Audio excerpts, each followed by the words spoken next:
Welcome to the Real News Network. I'm Paul Jay, and welcome to Reality Asserts Itself, now with Phyllis Bennis, who now joins us in the studio. Thanks for joining us again, Phyllis. Great to be back with you.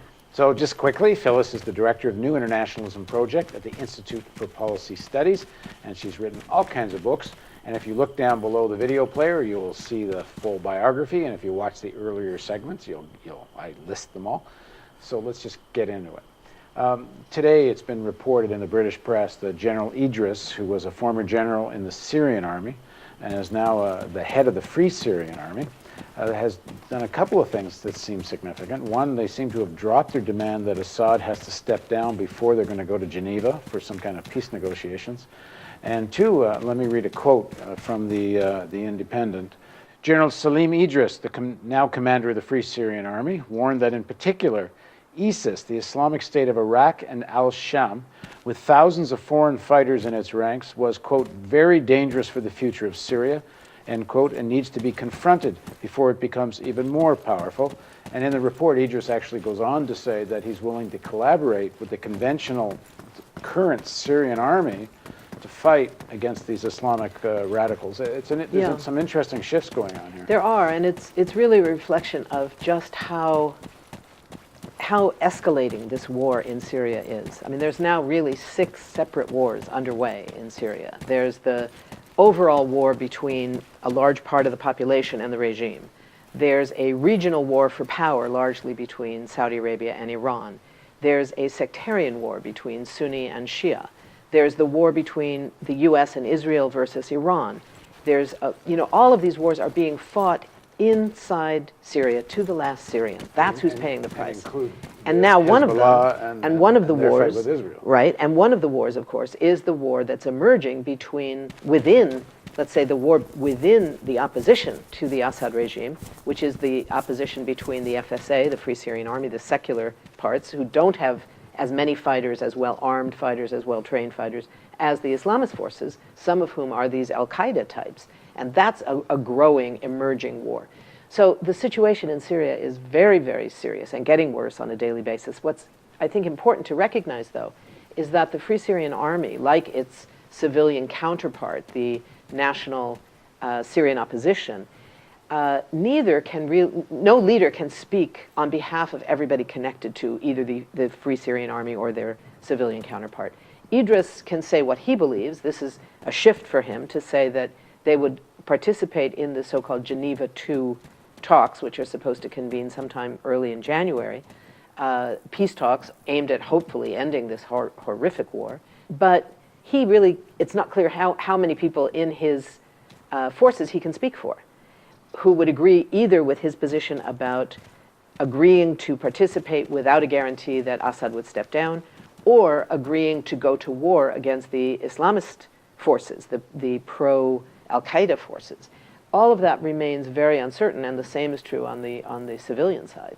So it's very messy, and it means it's very difficult for the governments that are sponsoring these talks, the US and the Russians at the center, but also Iran, also Turkey, also Jordan, also crucially Saudi Arabia, how they interact with the various forces on the ground, because they're hearing different things from different people.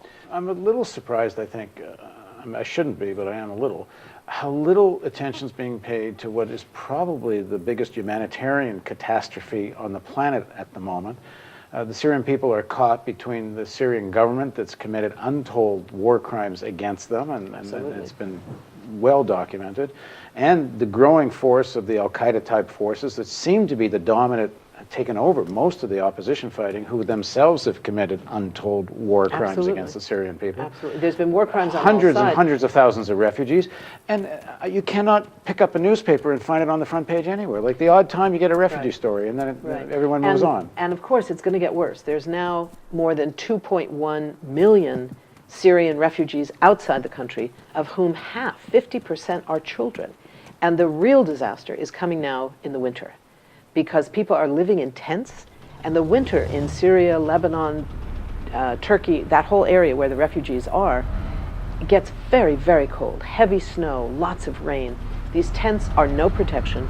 Children are already undernourished, lacking in medical care. They haven't been to school. They're in very bad shape, and when it gets really cold, their immune systems are going to collapse, and we're going to be seeing massive casualties. And it is a disaster. The UN has been trying to get more money. Some of the pledged money has not come in. Some of the pledges have not been sufficient. So the whole question of how this is going to be dealt with is on the front agenda only for people who are already involved in the core of humanitarian aid work. As you say, it's not on the front pages of the newspapers. And we know, if you look at even the statements from Israeli pundits and American right-wing pundits and others, it's actually almost that is the policy. Let Syrians kill each other. And you had people like Daniel Pipes even articulate it, but I've seen it in other places in the Israeli press. You know, make sure you keep a balance of arms. Don't let any side win. Just make there's enough going on that people keep killing. This is the old model that the U.S. used to some effect in the Iran-Iraq war through of the whole decade of the 1980s. You know, this was a situation where you had two countries who were historically the only two countries in the Middle East who could become regional powers, regional hegemons, meaning they had size of land and population, they had wealth from oil, and they had water.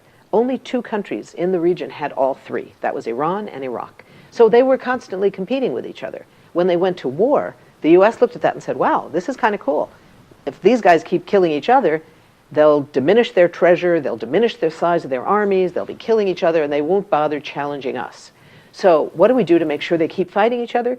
We look at who's the weaker one, which in that case was Iraq, was the weaker party. That's why the U.S. went to war on the side of Saddam Hussein, provided arms, provided money to keep the fighting going. Now, I don't think that's actually the same that we're seeing in Syria today. I think that once the fighting began, there was a concern, and is a concern in Israel and other countries, that neither side win decisively. But I think it's a little bit different than wanting to continue, because Israel, among others in the region, knows that the possibilities are huge and are already happening of massive refugee flows, huge medical crises. You know, the fact that the polio epidemic is beginning in Syria, that ignores national borders. That doesn't pay attention to national borders. That doesn't mean that Israel is going to be immune from the polio virus if it gets into the water system, if it gets carried in the region. You know, this becomes very dangerous for Israelis as well. So I think it's incredibly short-sighted, those people who would look at it purely as a military issue and say, this is good, people are fighting. People are dying.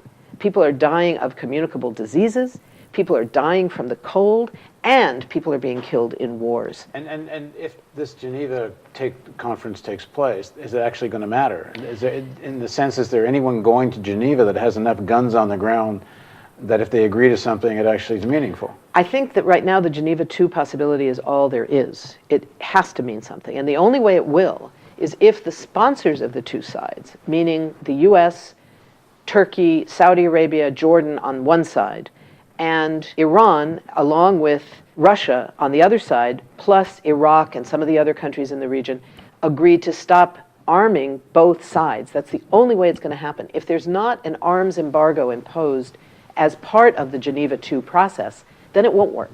If both sides keep getting all the arms they want, signing an agreement by somebody is not going to be, nobody's going to abide by it. The only way it's going to work is if there's a serious arms embargo. And that means that the most powerful countries, the US, Russia, Iran, have to be at the table. And the Saudis. And the Saudis. Have to actually agree to have to agree to it. And there has to be direct threats. So if the Saudis are not willing to impose an arms embargo, for instance, the US has to be prepared to say, you know what?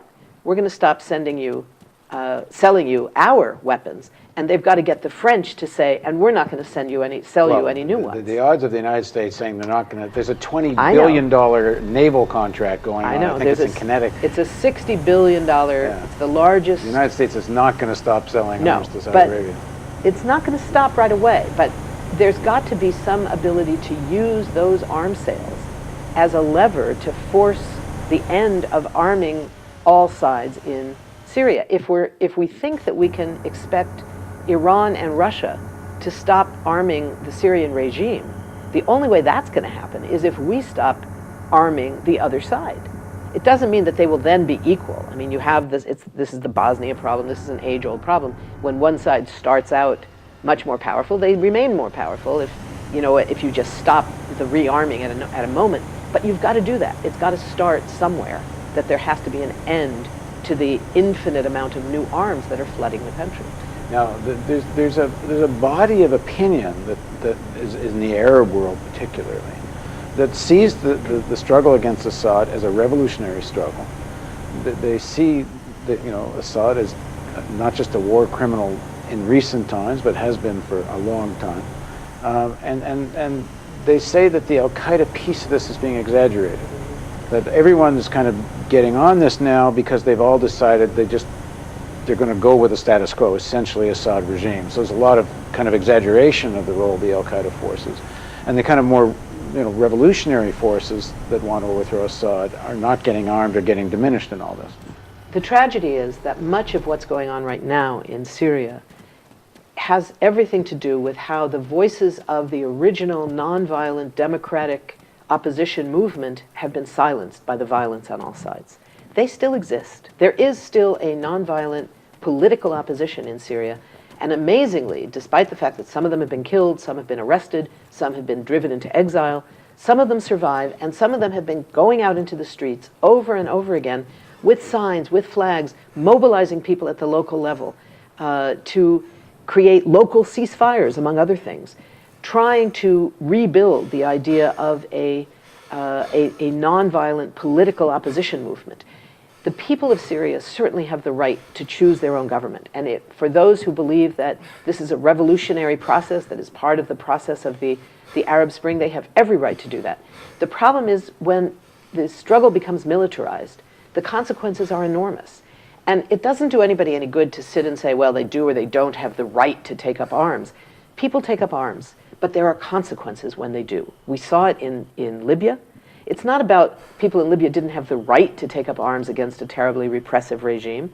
It was that once they did, there was a known quantity of what the opposition to that was going to look like and what the consequences were going to be. The same thing is true in Syria. So, you know, I think that there is no question that the Islamist fighters are better armed, better trained, and have more experience. They're coming in from all over the world, having fought in Iraq, having fought in Afghanistan.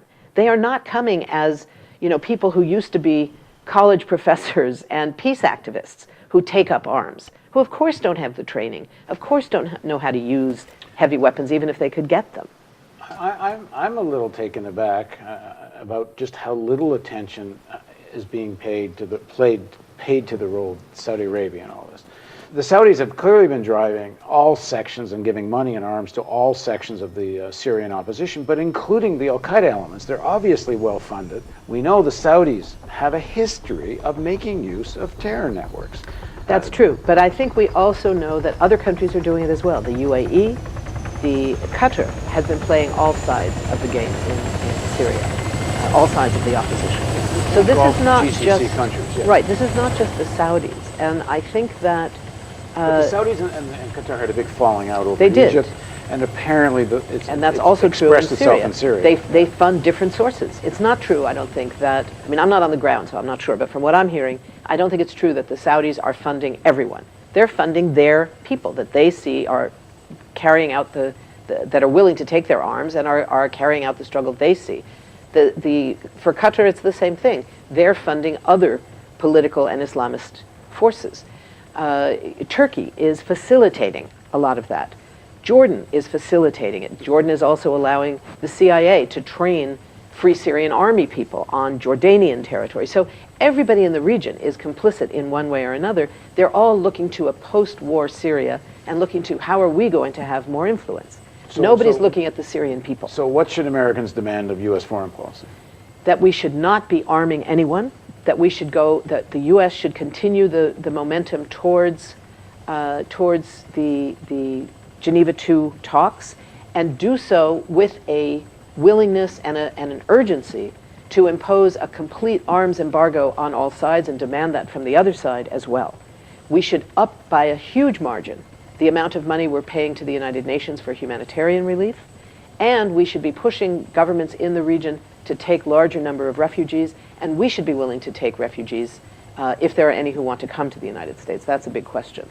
But we should be doing far more on the humanitarian side than we are, and we should demand that we take much more seriously the role that the United States needs to play if these peace talks are going to have any success. Okay, in the next segment of our interview, we're going to imagine what might be a solution to the Israeli-Palestinian conflict.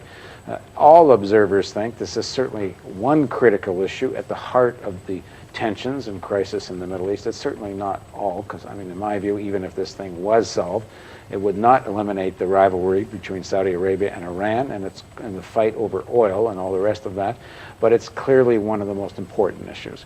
So we're going to talk about what might a solution look like with Phyllis Bennis on Reality Asserts Itself on the Real News Network.